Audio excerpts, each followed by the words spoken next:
The Chet Curtis Report. Welcome back. My guest tonight is one of the best-known professors and political activists in the world. There's seemingly no subject, domestic or international, on which Noam Chomsky has not weighed in on. The New York Times has called him arguably the most important intellectual alive.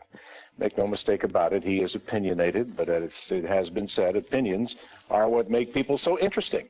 And that's why we invited him here tonight. Noam Chomsky, professor of linguistics at MIT. Thanks so much for joining us. It's really a pleasure to have you here. Let's start a little bit with current events. There's a million things I'd love to ask you about, but one of the things that surprised me post-hurricanes Katrina and Rita was the apparent realization for the first time by many people that there were a lot of poor people who lived in the South, in New Orleans, in Mississippi, and Alabama. And in Boston. The United States has one of the highest poverty rates of the industrial countries, actually maybe the highest. And it's gone up in the last several years steadily. It's close to 13% now. New Orleans was very high. It was about 28% below the poverty line.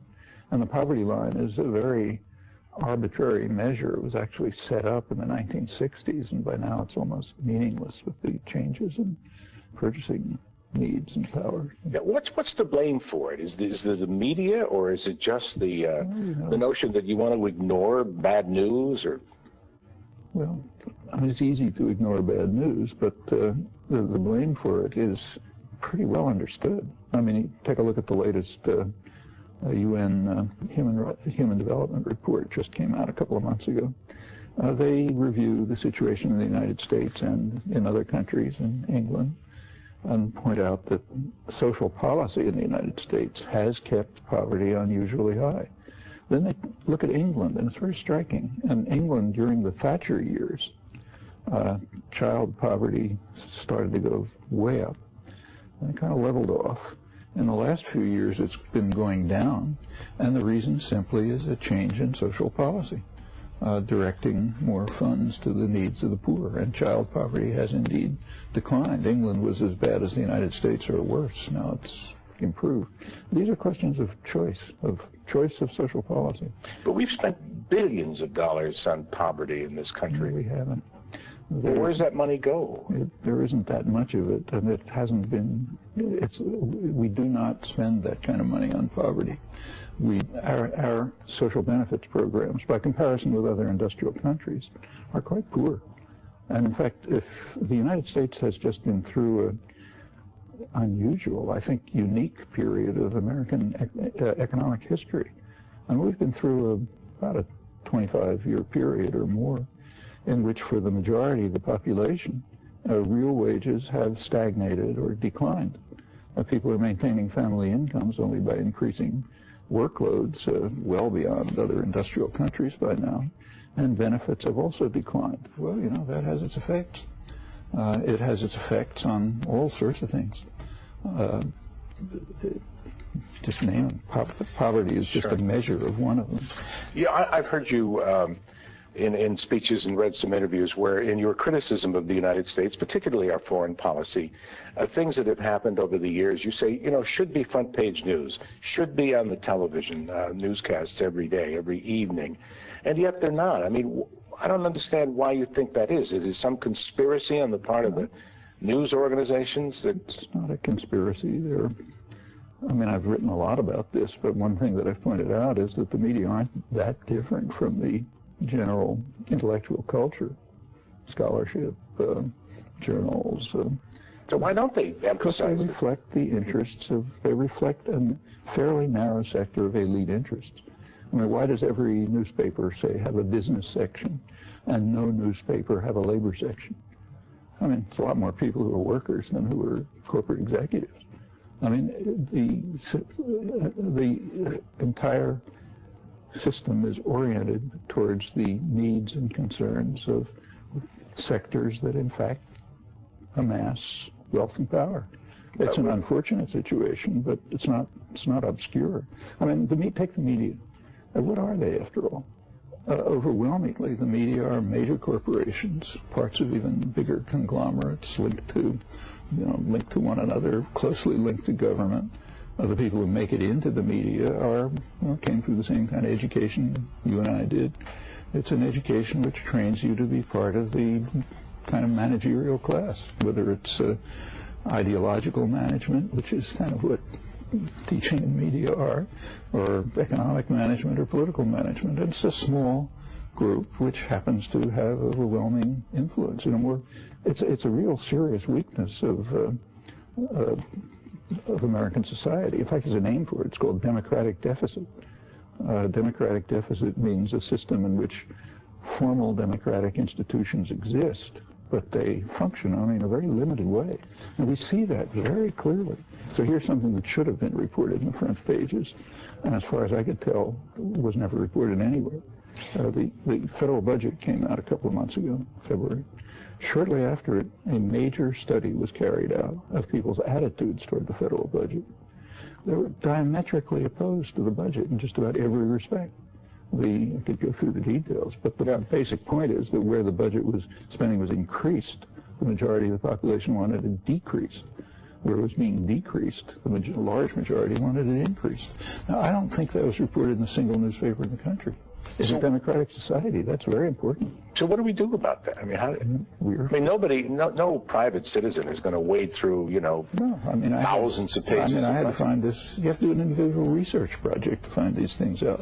No one has the time for it, the resources, knows where to look, and so on. Yeah. That's a real flaw, and it requires organized popular movements which simply insist on sustaining and in many ways regaining their democratic rights. It doesn't happen.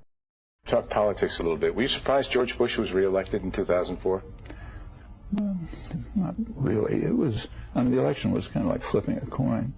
I was going to say, so Kerry didn't, in your view, am I right, and didn't present any really clear alternative? In fact, the election is quite interesting. A very small percentage of the voters knew what the stands of the candidates were.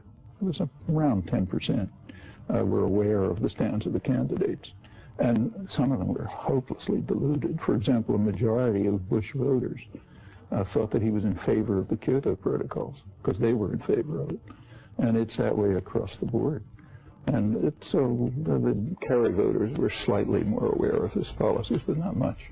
I mean, take say, one of the main domestic problems, health care. It's a huge problem. A considerable majority of the population, for a long time, have been in favor of some kind of national health care system. When it's ever even mentioned, the last debate, October 28th, a couple of days before the election, was on domestic issues. The New York Times had an interesting article on it the next day. It pointed out that Kerry had never brought up any program on health care. It's the main domestic issue. And they gave the reason. They said there's so little political support for it, like only about three-quarters of the population. But that doesn't count as political support. Political support means the pharmaceutical corporations, the financial institutions, and so on. If we let that happen, it's our fault. We don't have to agree to that. Do you think Iraq will ever be a sovereign, independent country? It is almost inconceivable that the U.S. would allow Iraq to be sovereign in any meaningful sense, and there's a simple reason for it. If Iraq were to become sovereign and democratic, it has a Shiite majority. They would obviously dominate. They are right next door to Iran, Shiite Iran. They aren't madly in love with Iranians, but they'd rather have a friendly neighbor than a hostile one. Furthermore, the connections are very tight. The main militias that are largely running the South were trained in Iran. The religious leaders are mostly Iranian. There's a lot of interaction up and back. They're surely going to establish close relations with Iran. There's a Shiite population in Saudi Arabia right on the border. They have been bitterly, brutally repressed by the U.S.-backed Saudi tyranny. Now they're beginning to be moves towards demands for some sort of rights and autonomy, spurred by what's happening next door. So are we going to continue to occupy Iraq? Well, just think what this would mean. The Shiite area of Saudi Arabia is where most of Saudi oil is. Iraq is the second largest oil center in the world. Iran is a substantial one. You can imagine if Iraq were to become sovereign, a loose alliance, Shiite alliance, independent of the United States, that would control most of the world's oil. Is the United States going to permit that? Well, you know, so you've said that one of the key reasons we went into Iraq is to control the oil. Now, we wouldn't have invaded Iraq if it was producing pickles and lettuce. Everybody knows that. But a cynic would say, if that's the case, why are we paying $3 a gallon for gasoline? Actually, $3 a gallon is very cheap. It's way less than most of the world. And we should have higher gas prices to induce pressures for alternative fuels, because it's not going to last forever. But the U.S. does not control Saudi. The U.S. has tried to control, has intended and has succeeded in controlling the Middle East since the Second World War. But it isn't to keep gas prices low. It's to control the price level within a certain range. The U.S. doesn't want it to be too low, doesn't want it to be too high, and to use it as a lever of strategic power. I mean, that's explicit.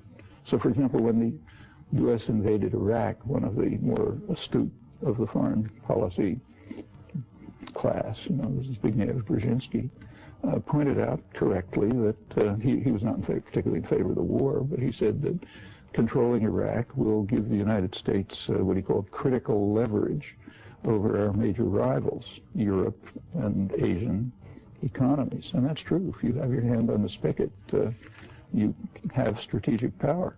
Now, that's way more important than what gas prices are for leadership. We only have less than a minute. Is there anything right about this country? Sure, there's a lot right about it, like what you and I are doing.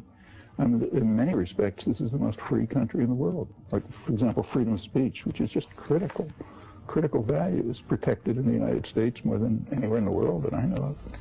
And we can go on with a long list. These are not gifts. These are rights that have been won by struggle. And they got to be maintained by more struggle. Professor Chomsky, it's a delight to have you here. I really appreciate your time. MIT's Noam Chomsky from September.